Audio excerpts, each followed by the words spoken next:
கிறிஸ்துக்கள் அன்பான தேவனுடைய பிள்ளைகளே, ஆண்டவரும் உலக இரட்சகருமான இயேசு கிறிஸ்துவின் இணையற்ற நாமத்தினாலே உங்கள் எல்லாரையும் வாழ்த்தி ஆசீர்வதிக்கிறேன்.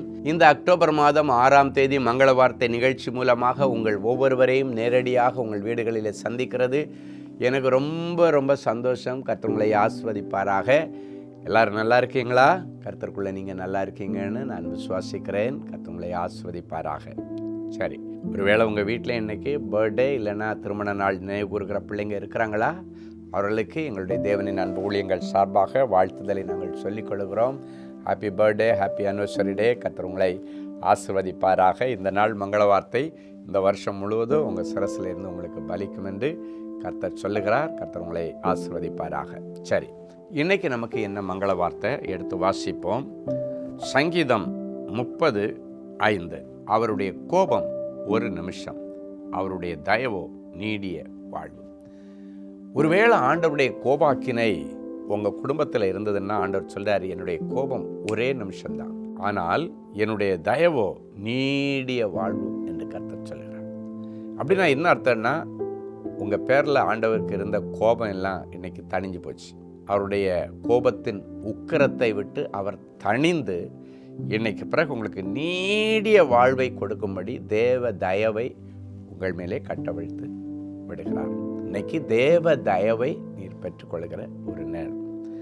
அன்றைக்கு வாழ்க்கையில் எல்லாத்தையும் இழந்து நின்ற ரூத்திற்கு ஆண்டவர் பெரிய தயவு செய்தபடியினாலே ஆண்டவர் நல்ல வாழ்க்கையை கொடுத்து, மறுபடியும் நல்ல வாழ்க்கையை கொடுத்து, நல்ல சந்ததியை கொடுத்து துளிரிடும் காலத்தை ஆரம்பித்து விட்டார். அதே போல் இன்னைக்கு உனக்கு நீடிய வாழ்வை கொடுக்கும்படி கர்த்தருடைய தயை இன்னைக்கு உனக்காக இறங்கி வருகிறது.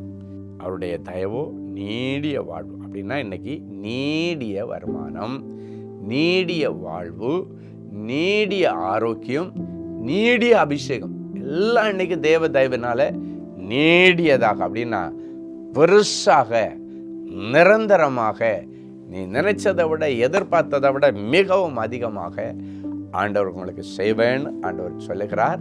ஆண்டவருக்கு நன்றின்னு சொல்லுங்க. ஆண்டவரே, உம்முடைய தயவு என் மேலே விழுந்ததுக்காக உமக்கு நன்றின்னு சொல்லுங்க. ஆண்டவரே, இந்த வார்த்தையை நான் எடுத்துக்கொள்கிறேன், இந்த மங்கள வார்த்தையை எடுத்துட்டு இன்றைக்கு என்னுடைய பணிகளுக்கு நான் போகிறேன். ஆண்டவரே, இது அப்படியே எனக்கு பலிக்கட்டுன்னு சொல்லுங்க. ஆண்டவர் அற்புதம் செய்வார். கடந்த நாட்களில் தேவனுடைய கோபாக்கினை நிமித்தம் நிறைய எண்ணத்தை நீங்கள் இழந்திருக்கலாம். நீங்கள் செய்கிற காரியம் வாய்க்காமல் போகலாம்.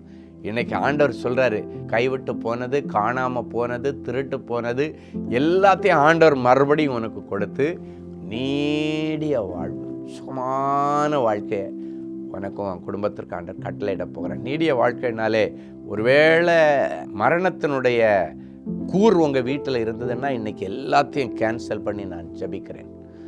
மரணத்தின் கூர் எங்கே அப்படின்னு பைபிளில் கேட்குது. பாதாளமே உன் ஜெயம் எங்கன்னு ஆண்டவர் கேட்டிருக்கிறார். மரணத்தை ஜெயமாய் விழுங்கி குடும்பத்தில் உள்ள எல்லா கொள்ளை நோய்களை மாற்றி, இப்போ இந்த வார்த்தையை கேட்டுட்டு இருக்கும் பொழுது நிறைய பேருடைய கேன்சர் கட்டிகளை ஆண்டவர் ஒட்டச்சி வெளியேற்றுகிறார். இந்த வார்த்தையை கேட்டுட்டு இருக்கும் பொழுது உனக்கு நீடிய வாழ்வை கொடுக்கும்படி உன்னுடைய சரீரத்தில் இருக்கிற கொள்ளை நோய்கள், கிட்னியோ, லங்ஸோ, லிவரோ, என்ன பிரச்சனை இருந்தாலும் ஆண்டவருடைய உயிர்த்தெழுந்த வல்லமை இறங்கி உன்னை இப்பொழுது தொட்டு கொண்டு இருக்கிறது. இது ஒரு அற்புதத்தின் நேரம். இது ஒரு அற்புதத்தின் மங்கள வார்த்தை. நீடிய வாழ்வு. அற்பாயுசில் செத்து போயிடுவேன் டாக்டர் சொல்லிட்டாங்க. 4 நாள், 5 மாதம், 6 வருஷம் சொல்லியிருக்கலாம். இல்லை, ஆண்டவர் நீடிய வாழ்வு என்று சொல்கிறது. எடுத்து பிடித்துக்கொள். உன் தலையில் கை வச்சு, ஆண்டவரே, இந்த நீடிய வாழ்வு எனக்கு உரித்தாகட்டும், நான் எடுத்துக்கொள்கிறேன்னு சொல்லுங்கள்.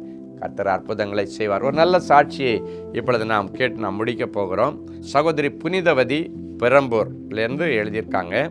நான் அன்பரின் பாதத்தில் ஒரு நாள் உபவாச குடியில் கலந்து கொண்டு சகோதரோடு இணைந்து ஜெபித்தேன். ஜெபத்திற்கு பிறகு கர்த்தர் என் குடும்பத்தில் பலத்த அற்புதங்களை செய்தார். அதான் சொன்னேன், இது ஒரு அற்புதத்தின் நேரம்னு அதுக்கு தான் சொன்னேன். என்னுடைய மகனுக்கு டைஃபாய்டு காய்ச்சலிலிருந்து சுகமாக்கினார். நீடிய வாழ்வு ஆண்டவர் சொல்லிட்டார்ல, டைஃபாய்டு காய்ச்சலிருந்து சுகமாக்கினார். வேலை ஸ்தலத்தில் ஏற்பட்ட பெரிய பிரச்சனை காரணமாக வேலை இழந்த போது என்னுடைய மேனேஜர் மூலமாக திரும்பவும் அந்த வேலை கிடைச்சது. ஆண்டவர் சொன்னார் தெரியுமா, பேசிகிட்டே இருக்கும் பொழுது இழந்து போனது மறுபடியும் கிடைக்கும். ஆண்டவர் கொடுத்துட்டாரு.